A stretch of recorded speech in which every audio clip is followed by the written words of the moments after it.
Hello, welcome to another Rio how-to, and today's how-to is about using a Spey casting rod like this Spey rod for making a Spey cast called a snap T.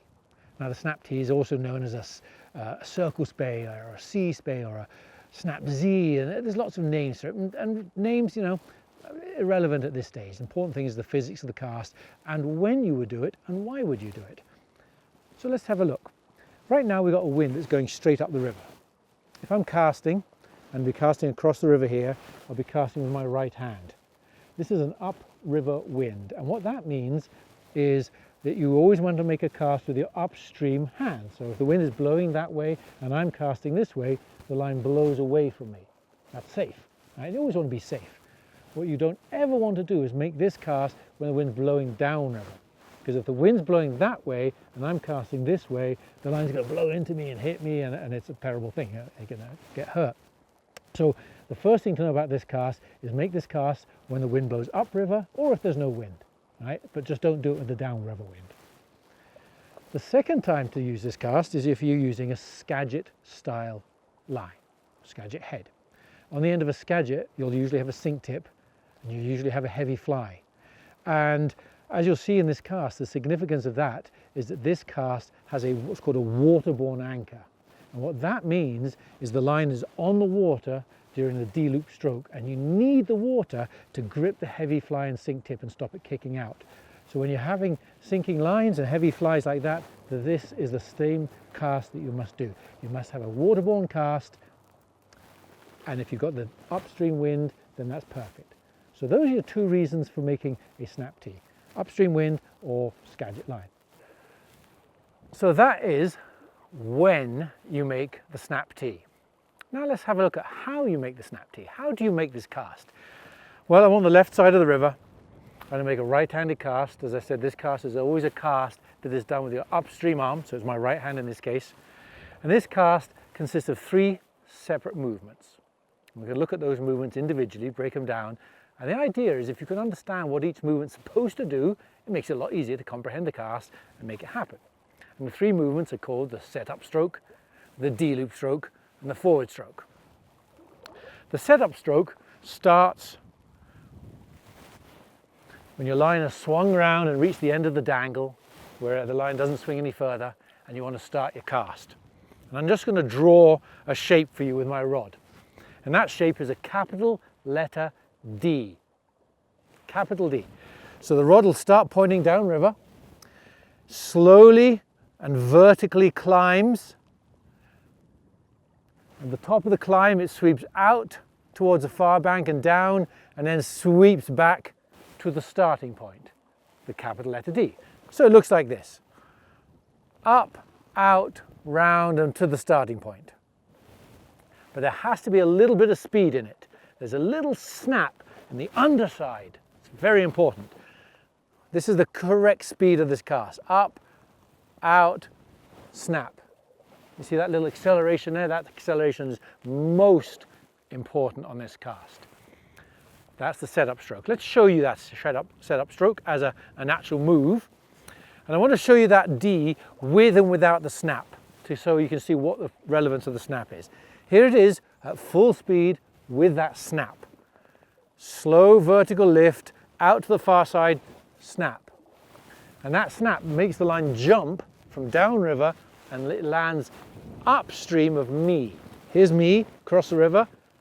If I draw a mental line right across the river here, what I want is that fly and my leader and my line to go upstream of this imaginary line. Let me show you again. Here's the right one: up, round, snap. See how the fly and line landed up there? That's what you're trying to achieve. So if you do that, that's your setup stroke right.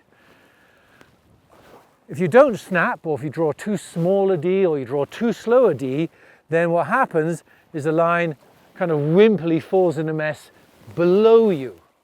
And that is dangerous.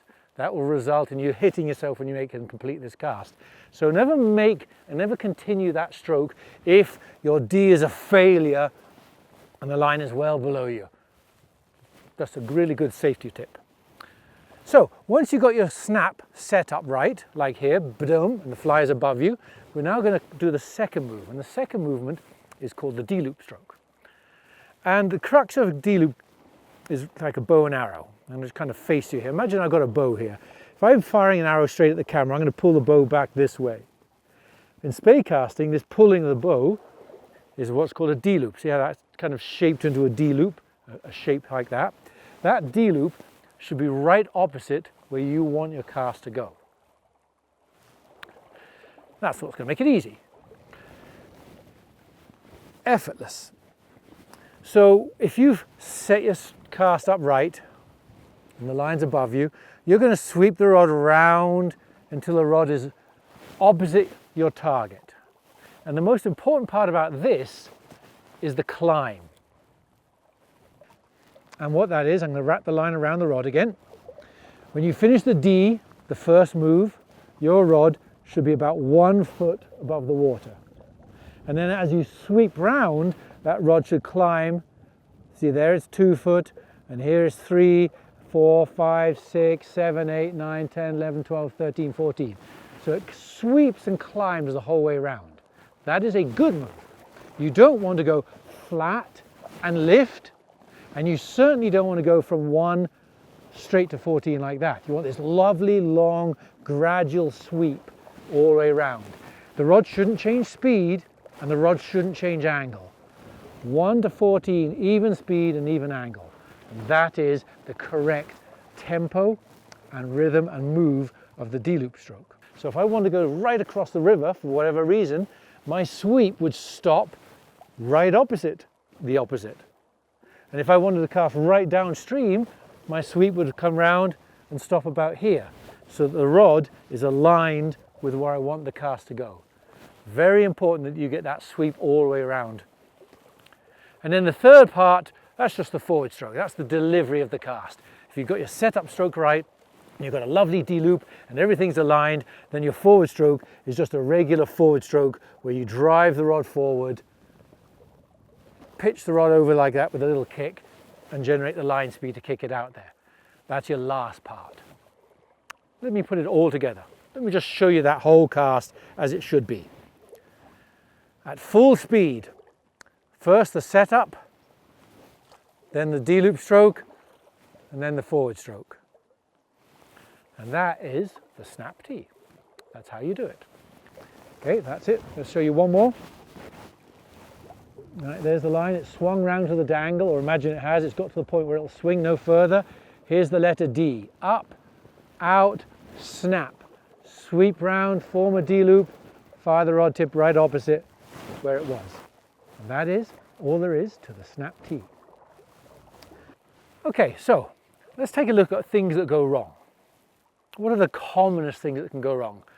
Well, safety is the most important, paramount thing of a Spey cast. Okay, and things that can go wrong are that snap that I mentioned. If you don't get the snap right and the fly comes above you, in other words, the fly lands below you here, and you come round as you go forward, whoa, you're going to hit yourself with a line. All right, so that's not good. And that's all because the line didn't come upstream of me. That's why it's so important from the beginning of the cast, you're aware of this, and you make sure that that line passes you. Then when you come round, you've cleared the line on the water, and that means when you go forward, you won't tangle it, won't hit you, and you won't make a bad cast. Another one is what's called the dreaded dip. And the dreaded dip puts into the fly line a thing called a bloody L, and it's a shocker. It's a terrible casting mistake. Again, I'm going to wrap the line around the rod, show you the rod path. There's the 1, I'm going to do the 1 to 14. And if you do it right, the rod just maintains this incline and climb all the way till it's opposite the target. If you do it right. If you do it wrong, for whatever reason, your muscle memory of something wants to dip the rod. And the rod puts a scoop into it. That's a dreaded dip. See, there's the right, it's climbing, climbing, climbing, climbing, scoop. People do it. I don't know why they do it, but my gosh, a lot of people do it. Or they do it this way. They do the D, but they stop the rod high. And because the rod is high at the end of the D, they come sweeping down and do the dip.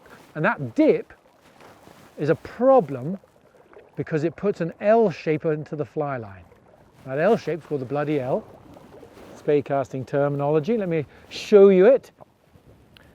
If I sweep round here, you can see that this line has a kink, a little L shape in it, and that's what I'm talking about. That's the bloody L. Let me show you that again. Sweep, there's a big zig in it. And most of my fly line's facing the target, but some of it's not. Some of it's facing upriver. And when you go forward with that, you watch how this cast fails. Go forward with an L, it doesn't want to come out of the water. And that's because my fly line did not straighten to the target. And so it's real important that you come round sweeping, straightening all the fly line so you've got a lovely straight path to where you want to go, and then the cast will work. And the commonest cause of that bloody L is that dreaded dip I mentioned. I'm going to do both of those, and you can kind of look at the rod tip, or you can look at the end result and see which one's got a bloody L in or which one's got a straight move.